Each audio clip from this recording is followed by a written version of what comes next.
बिल्कुल यही तो हमारे माननीय प्रधानमंत्री जी का उद्देश्य है, डिजिटल इंडिया। जी, डिजिटल इंडिया। हाँ जी, हाँ जी। इसीलिए सरकार अभी फोकस कर रही है कि जो जितने भी जी। ग्राम पंचायतें चुने जाए वो पढ़ी लिखी हो। जी। एक बच्चों के लिए रेस ट्रैक हो, जी। खेल का मैदान हो, गाँव में पुस्तकालय हो, फ्री वाईफाई हो, और रहेगी कि जो भी पेंशन योजना है वो हमारे गांव जोड़ी खुर्द में ही बुजुर्गों को मिले। कहीं ना कोई शाखा ग्राम पंचायत में आ जाए। बिल्कुल सर। जी नमस्कार, मैं हूं आशीष राजपूत और आप देख रहे हैं उज्जवल इंडिया न्यूज लाइव। दोस्तों, जैसा कि आप लोगों को पता है कि हरियाणा पंचायती राज चुनाव की सरगर्मियां तेजी से अपनी रफ्तार पकड़े हुए हैं। ऐसे में आज हम मौजूद हैं गुरुग्राम डिस्ट्रिक्ट के अंतर्गत विकासखंड आता है फारूक नगर से जो ग्राम पंचायत है वो है जौड़ी खुर्द। यहाँ से हमारे साथ जो भावी उम्मीदवार सरपंच के मौजूद हैं वो है योगेंद्र जी उर्फ योगी जी। इनको योगी भी बोलते हैं गांव में।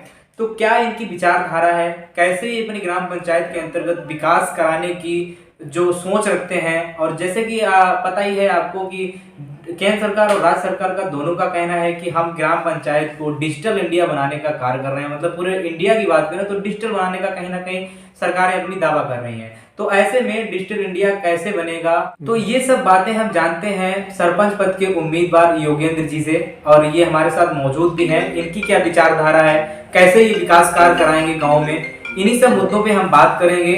और इनके भी कुछ जो उद्देश्य हैं वो भी इन्होंने अपने नजरिए से देखा होगा, जो कि जैसा कि आप लोगों को पता है कि पिछला जो पूर्व जो कार्यकाल रहा 5 साल का सरपंच का कार्यकाल रहता है। ऐसे में बहुत सारे विकास कार्य ऐसे होंगे जो वंचित पड़े होंगे अभी तक। इन्होंने कैसे देखा, उनको किस तरीके से ये कार्य कराएंगे, उनसे थोड़ा बात करते हैं। सर, सबसे पहले मेरे चैनल में आपका स्वागत है। नमस्कार जी। पहले तो सबसे पहले उज्जवल इंडिया न्यूज का मैं हार्दिक अभिनंदन करता हूँ। सर, मेरा नाम योगेंद्र जी, ग्राम जोड़ी खुर्द जी। सर, जैसे कि अपने ग्राम पंचायत के अंतर्गत जो पूर्व कार्यकाल रहा, हालांकि वो कहीं ना कहीं इलेक्शन जो पंचायती राज का था वो कहीं ना कहीं टलता रहा, तो उसका अगर कार्यकाल देखा जाए तो 7 साल का कार्यकाल रहा, जो 5 साल का होना था। तो अगर सर 7 साल का अगर हम देखा जाए, अगर पीछे जो कार्यकाल रहा है, ऐसे 7 साल में सर ऐसे क्या क्या अपनी ग्राम पंचायत के अंतर्गत जो विकास कार्य हैं जो वंचित पड़े हैं लोगों को आने जाने में, रोज का जो देखा जाए जैसे कि संपर्क मार्ग को लेके हो गया, बहुत सारे ऐसे विकास कार्य हैं जो वंचित पड़े हैं लोगों को, उससे रोज जो ग्रामीण की जनता है, ग्राम की जनता है, उनको जूझना पड़ रहा है उन समस्याओं से। उनके बारे में सर थोड़ा विचार डालिए। देखिए, सबसे पहले तो हमारे गांव में सबसे भारी समस्या है पीने के पानी की जी। ठीक है जी। अभी पीछे ही 2 वाटर सप्लाई किया हुआ था, सरकार की तरफ से किए गए थे जी। तो वो नहरी परियोजना के अंतर्गत अब पानी की वो चलाई गई, तो उसके दौरान वो बंद करवा दी गई जी।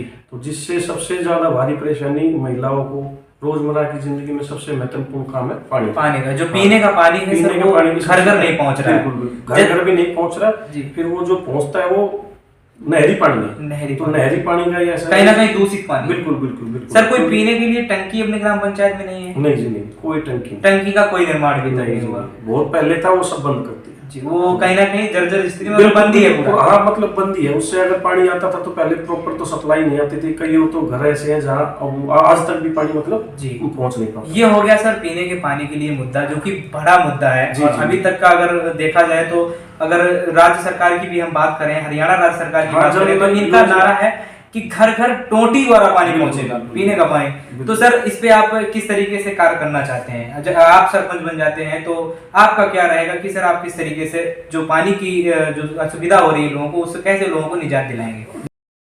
पिछले कार्यकाल में 2 वाटर सप्लाई नए बोर हुए थे जी जी, और वो बोर ऐसे कैसे रखवा लिए गए जी। अभी जब भी नई पंचायत का गठन होगा जी, तो उन बोरों का यूज करके जी, तो सबसे पहले प्राथमिकता यही रहेगी कि उनको यूज करके पानी की समस्या को पूरा किया जाए जी। ये हो गया सर पहला मुद्दा हमारा, जो कि बहुत बड़ा मुद्दा था जी। अगर ग्राम पंचायत की समस्या को लेके बात करते हैं, वहीं सर अगर हम बात करते हैं शिक्षा व्यवस्था को लेके, तो कहीं ना कहीं जो युवा पीढ़ी है, जो नई पीढ़ी है आ रही है, तो इनमें सर शिक्षा व्यवस्था कहीं ना कहीं स्कूलों में, जो सरकारी स्कूल होते हैं वहां पर कम होती दिख रही है कहीं ना कहीं।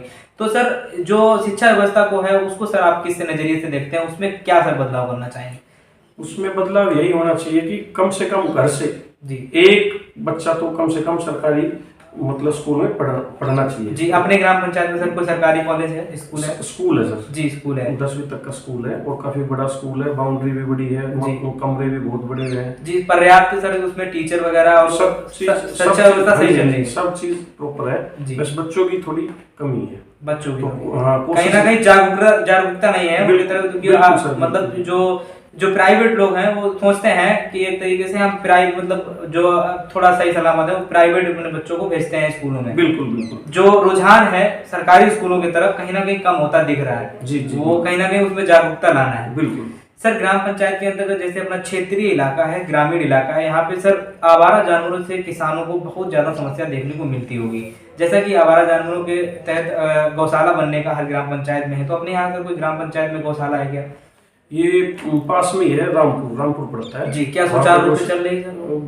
हाँ, सुचारू रूप से चल रहा है गौशाला। मतलब कि ये सर कोई मतलब जानवर अगर दिखता है क्षेत्र में तो वहाँ ले लिया जाता है? कोई जी बिल्कुल। कीड़ा है जो लोगों के मन में बसता था वो दबता चला जा रहा है, लुप्त होता चला जा रहा है। उनको उजागर करने के लिए कहीं ना कहीं हर ग्राम पंचायत में खेल कूद का मैदान, वही तो कह रहा हूँ ना, मेन कारण यही है जी कि वो उपलब्ध नहीं हो रहा, ना तो सामग्री उपलब्ध हो रही, ना अभी पीछे था बच्चों का कोई आर्मी की वो कर रहा है तैयारी, कोई और फील्ड में तैयारी कर रहा है। तो जैसे मेन प्रॉब्लम है एक तो रेस ट्रैक की, तो सुबह सुबह मॉर्निंग का हो गया, रेस ट्रैक की डिमांड है। दूसरा क्रिकेट के लिए काफी बड़ा मैदान है, बट कोई भी सुनवाई नहीं। हाँ जी, अगर आप सर सरपंच अगर आ जाते हैं, जनता आपको विजय करती है, चुनती है, तो आप सर सरकार तक पहुंचाने का, आप जो जनता का जो मतलब पात्र जो लोग हैं, मतलब जो जनता को जरूरत है ग्राम पंचायत को, उसको जो है पात्रता दिलाने का कार्य जरूर करें। बिल्कुल बिल्कुल, यही तो हमारे माननीय प्रधानमंत्री जी का उद्देश्य है, डिजिटल इंडिया। हाँ जी, इसीलिए सरकार अभी फोकस कर रही है कि जितने भी ग्राम पंचायत चुने जाए वो पढ़ी लिखी समाज से हो। जी सर, अगर जैसे कि हम बात करते हैं स्वच्छता अभियान के तहत शौचालय बनाने का कार्य किया गया था, हर ग्राम पंचायत में घर घर शौचालय बनेगा। तो सर घर घर शौचालय क्या अपने ग्राम पंचायत में सभी के पास है अभी?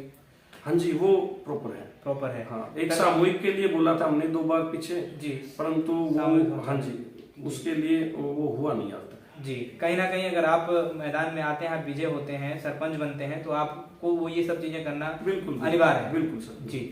अगर सर हम बात करते हैं एक और स्वच्छता मिशन अभियान के तहत अगर हम बात करें तो नाली को लेके, जैसे कि गांव की जो नालियां होती हैं उनको स्वच्छ बनाने का जो मेन चौराहे होते हैं वहाँ डस्टबिन का प्रयोग किया गया है। जैसे यही सब डिजिटल इंडिया के तहत ही आता है। तो क्या सर अपने ग्राम पंचायत में डस्टबिन वगैरह चौराहे जगह जगह रखी हैं क्या? नहीं, यही तो हमारे गांव की मुख्य समस्या है, नालियों में पानी भरा रहता है कि स्वच्छता की ओर नहीं जा रहा। बिल्कुल। हमने पटौदी एसडीएम साहब को भी लिखा हुआ है, गुड़गांव डीसी को भी लिखा हुआ है जी, और ब्लॉक खड़गपुर को तो कई बार लिख चुके हैं जी। वो कहने के बाद क्या सर ग्राम पंचायत में कोई सफाई कर्मचारी आता ही नहीं है? कभी कभी आता है सर, कभी आता है जी, वो भी फोन करने के बाद, और वो भी मेरे ख्याल से सर एक कर्मचारी से हो भी नहीं पा रहा होगा जी। बिल्कुल, क्योंकि काफी बड़ा गांव है, ठीक है जी, 1700 के आसपास वोटिंग है जी, तो पूर्ति नहीं हो पा रही जी सफाई जी।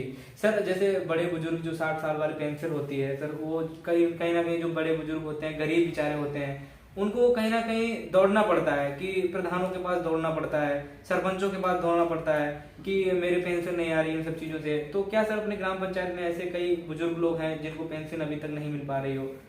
हाँ जी, बिल्कुल, ये तो हर गांव की समस्या है, देखो जी, ठीक है, 2-4 तो बिल्कुल है जी। और दूसरा कोशिश रहेगी कि जो भी पेंशन योजना है वो हमारे गांव जोड़ी खुर्द में ही बुजुर्गों को मिले, कहीं ना कोई शाखा ग्राम पंचायत में आ जाए। बिल्कुल सर जी, ये डिजिटल इंडिया के तहत ही आता है जी। सर अगर हम बात करते हैं जैसे कि ये तो हो गया डिजिटल इंडिया के तहत, सर और भी विकास कार्य आते हैं। ग्राम पंचायत को कैमरे, सीसीटीवी जो कैमरा है उसका भी निर्माण कराना है, और जो लाइटिंग का है उसका भी निर्माण कराना है। तो कहीं ना कहीं सारी चीजों पे आपका फोकस रहेगा। बिल्कुल।